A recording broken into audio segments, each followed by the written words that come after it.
Kyle Petty catches heat for his next-gen car comments. Carson Hocevar clashes with a teammate. Spire Motorsports makes another mid-season driver move. And I've got power rankings for y'all post-Watkins Glen. How's it going, y'all? My name is Eric. Welcome to Out of the Groove. Hope your week is off to a great start. I've got a lot of great content planned for the coming days, but right now we need to catch up on all the big stories that broke yesterday afternoon. Where should we start? Let's start with this clip that made waves across social media yesterday. In Sunday's race at Watkins Glen, Carson Hocevar got spun out by his teammate Michael McDowell. Hocevar came back to battle Michael McDowell for 18th position in the closing laps of the race. On the final lap, McDowell got into the back of Hocevar entering turn 7. Then as they raced their way down the front stretch, Hocevar door slams McDowell. Hocevar was frustrated with his teammate over the radio. I don't want to talk to him. Look at him. Do not let him near me. Now, I don't know what else may or may not have transpired between these two throughout the race. I know McDowell spun Hocevar, and I know McDowell gave Hocevar a bump for position, and Hocevar slammed him back. Based on what I've seen, I feel like Carson Hocevar's frustration, at least over the radio, is entirely justified. He got spun out and then got moved by the same guy twice in the same race. Especially when it's your veteran teammate initiating the contact. I imagine Michael McDowell was frustrated that the race got away from them.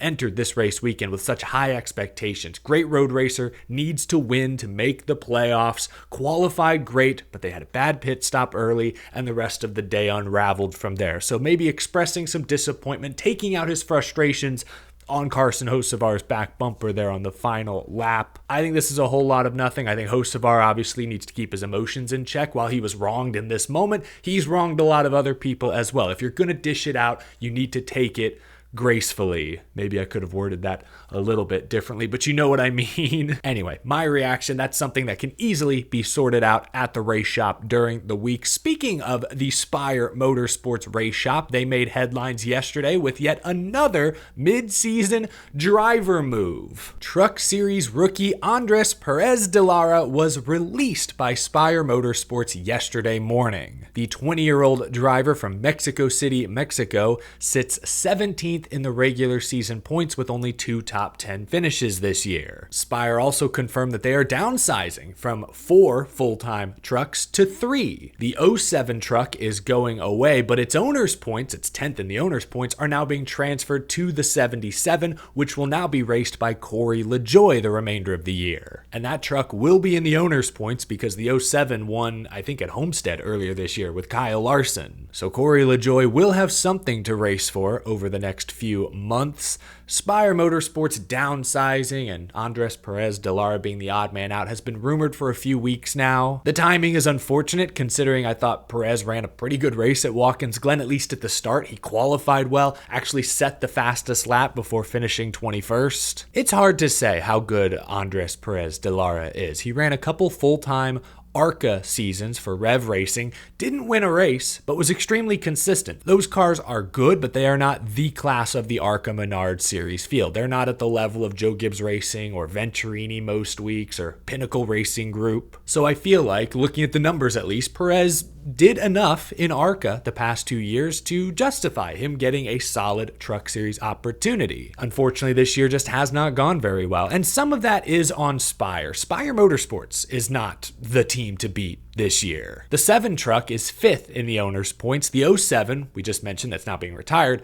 10th in the owner's points, and those trucks have been driven by Cup guys most of the year. Kyle Larson's driven those trucks, Carson Hocevar, Kyle Busch. I would expect both of those trucks to be top 5 in points at least, and they're not. Raja Karuth, his teammate in the number 71, is 12th in the driver points, but 15th in owners. So yeah, while the 77, driven by Perez, is obviously the weakest link of the group, The rest of Spire's truck team isn't exactly lighting the world on fire this year, so shame for Andres Perez de Lara. He has landed somewhere else already. Nice Motorsports has already announced that he will finish this season in the number 44 truck. Remember, the 45, which had been driven by Caden Honeycutt, will now be raced by Bailey Curry. It's currently in the owners' playoffs. A lot of movement in the truck series right now. Once again, Spire Motorsports is at the center of it. Perez de Lara out, Corey LaJoie in, chasing that owner's championship, I suppose.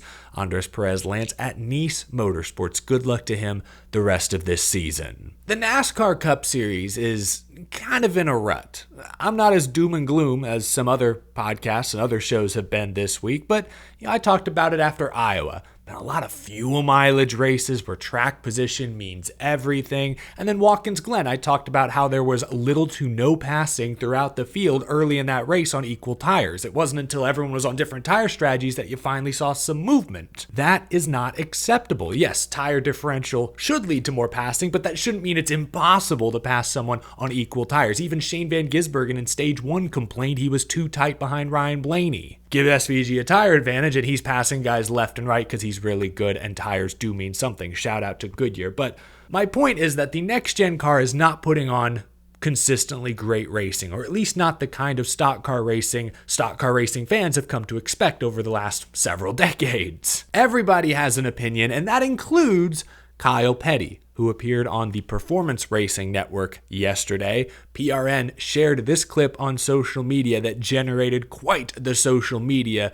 discussion. People complained in the 70s when they went to tubular chassis. They complained when we went to radial tires. They've complained all along as the progression of the cars. It was an antiquated car that we were racing, and people seemed to want to have that antiquated car. This car jumped leap years ahead. We have to adjust to it. This is the racing we have. Embrace it, enjoy it. We're seeing some spectacular stuff on the racetrack. I like Kyle Petty. I've gotten to know him a little bit over the past couple of years. Obviously did some stuff with him at Victory Junction earlier this summer. He's a good dude, but unfortunately I think he's missing the point a little here. Most fans are not criticizing the next gen car because it's too modern. That in and itself is not a problem. The problem most fans have with the next gen car is that many of these modern changes have resulted in a less compelling on-track racing product. Street cars don't have single lug nut, low-profile racing tires, or most don't have a rear diffuser. Sure, most street cars have a rear view camera, but that's for backing out of a parking spot, not for aero blocking the competition down the interstate. Hall of Fame caliber drivers like Dale Earnhardt Jr., Kevin Harvick, and Denny Hamlin have all criticized the current racing platform. Hamlin recently said the whole next-gen platform is literally backwards. Shoot, I listened to Door Bumper Clear this week, and 19-year-old Connor Zilic said he much prefers to drive the Xfinity car over the next gen. It's that last part of Petty's comments that really grind my gears. The whole,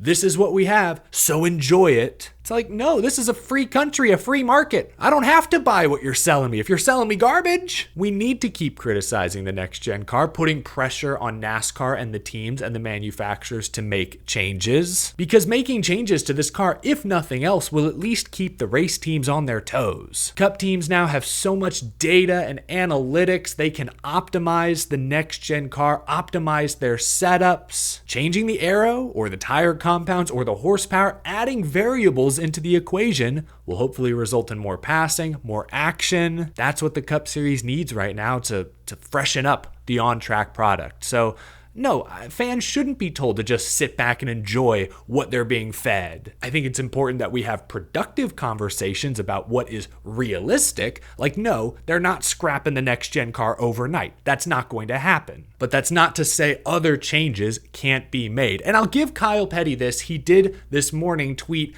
a follow-up, maybe a clarification. He was replying to friend of the show, Brock Beard, who mentioned that the spec car prevents the teams from taking ownership and making changes themselves. Kyle Petty said, "You're right. Innovation in the past was driven by teams. NASCAR was reactive. NASCAR has taken a proactive position in everything since February 2001. The car is a product of that. A race car, as you know from history, is a constantly changing and evolving piece of equipment. In time, it can and will change. The problem right now is we live in a world of instant gratification. No one wants to wait." That is a more reasonable argument, I believe, and I do agree that fans demand instant changes even when those are unrealistic. That should have been his original statement. Be patient. Changes likely will come down the line, instead of the whole, hey, enjoy what you're seeing right here, right now. You can't force someone to enjoy something. That's just not going to work. Anyway, let's get back on track. A lot of things happened at Watkins Glen that shook up my weekly Cup Series power rankings. Only a couple regular season races left. Let's see if your favorite driver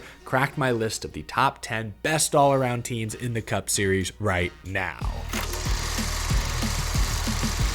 I have a few honorable mentions. Chris Buescher has been kind of inconsistent lately, but he did just crack the top 10 in the regular season points. I had Brad Keselowski, his teammate, at number 10 last week, and he was probably going to finish top 10 at Watkins Glen, but had that flat tire late. And Shane Van Gisbergen is an honorable mention this week. We've praised him a ton. Maybe the greatest road course racer in NASCAR history. But he's not in my top 10 this week because while he did win Watkins Glen, his 3 previous finishes were 30th, 19th, and 31st. Kind of lousy. So those are my honorable mentions. At number 10, Kyle Larson. Look, he does have a couple of top 5s recently, and he does have 3 wins on the season, but only 2 top 10 finishes over the past 7 weeks. Watkins Glen was another extremely disappointing weekend. He's won there twice in recent years, yet they unloaded slow, qualified bad, and then had brake or mechanical failures in the opening laps. Just a few weeks ago, Larson was battling for the regular season championship. Now he's tied for 4th, more than 80 points out. He's out of contention. Larson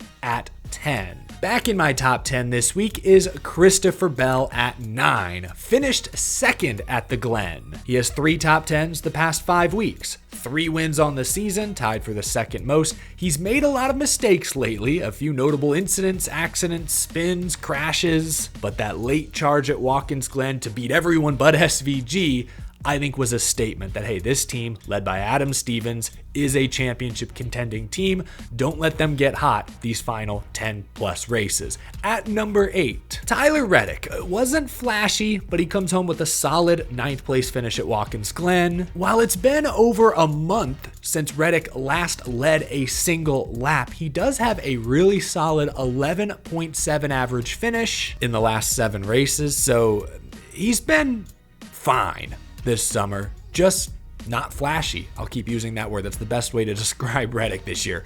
Fine, but not flashy. Alex Bowman comes in at 7 this week. 20th place finish at Watkins Glen was not good, but he did earn 13 stage points. He maintained his 60-point 2-spot playoff advantage. And before this race, he had 3 straight top 10 finishes. Alex Bowman has been very solid, consistent the past couple of months. He comes in at 7. At 6, Bubba Wallace finished 8th at Watkins Glen, just his 4th road course top 10 ever. It's his 4th straight top 10 of the season. Things seem to be clicking between Bubba Wallace and new crew chief Charles Denike at the right time. Bubba Wallace at 6. Top 5, Chase Elliott's impressive streak of top 20 finishes came to an end at Watkins Glen, of all places. Oh, he must have got wrecked or had a mechanical failure or something. No? Oh, he was just slow? Qualified 20th, finished 26th. This was maybe the hottest team in the Cup Series just a few weeks ago, but this is now 3 straight finishes outside the top 10. Worst finish of the season? I'm not too concerned just yet, but ask me again in 1 week. Richmond this Saturday night, short track, high tire wear, that should be right in Chase Elliott's wheelhouse. If he doesn't run top 5 or at least top 10 this weekend, then I'll get a little more concerned. Elliott at 5. Denny Hamlin drops to 4 this week. Like Elliott, Hamlin has been awesome most of the summer. Tied for the most wins on the season, but like Chase Elliott, Hamlin has also fallen off the past couple weeks. He was bad at Iowa, surprisingly, finished 24th. And then unsurprisingly was bad at Watkins Glen, finished 25th. Like Chase Elliott, I'm not too concerned just yet, but if he struggles at Richmond, then I'll be worried. Denny Hamlin at 4, Elliott at 5. At 3, Ryan Blaney moving back up, continuing to carry Team Penske. 5 straight top 10 finishes for Blaney. He's getting closer and closer to his final playoff form. He's led a bunch of laps in 3 straight races. He won a stage at Watkins Glen and still finished a respectable 6th. Best car car, best driver, best team at Penske right now, and it's not even close. At number 2, William Byron continues to move up the board. We can officially say the 24 team has righted the ship after navigating some choppy waters earlier this summer. Winner last week at Iowa, 4th at Watkins Glen. His qualifying numbers have been superb. He has a 5th place average start over the past month. He's extended his regular season points lead the past couple of weeks. William Byron at 2, but holding on to the top spot. Look at Chase Briscoe. His last 5 finishes are 2nd, 18th, 2nd, 5th. He's led multiple laps in 6 straight races, one a couple months ago at Pocono. 6 pole awards on the season.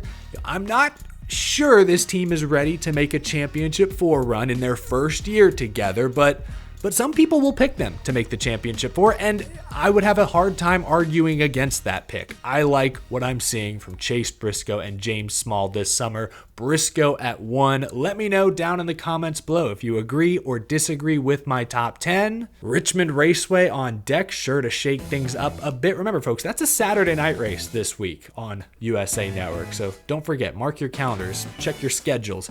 But that's going to do it for today's episode, folks. Covered a lot of ground, a lot of different topics. I appreciate you tuning in. Leave a like if you enjoyed. Subscribe for more NASCAR conversation day in, day out, all year long. I greatly appreciate your very generous support to help keep this show growing. I'll see you again tomorrow. Have a great rest of your Tuesday, folks. I'll talk to you again soon.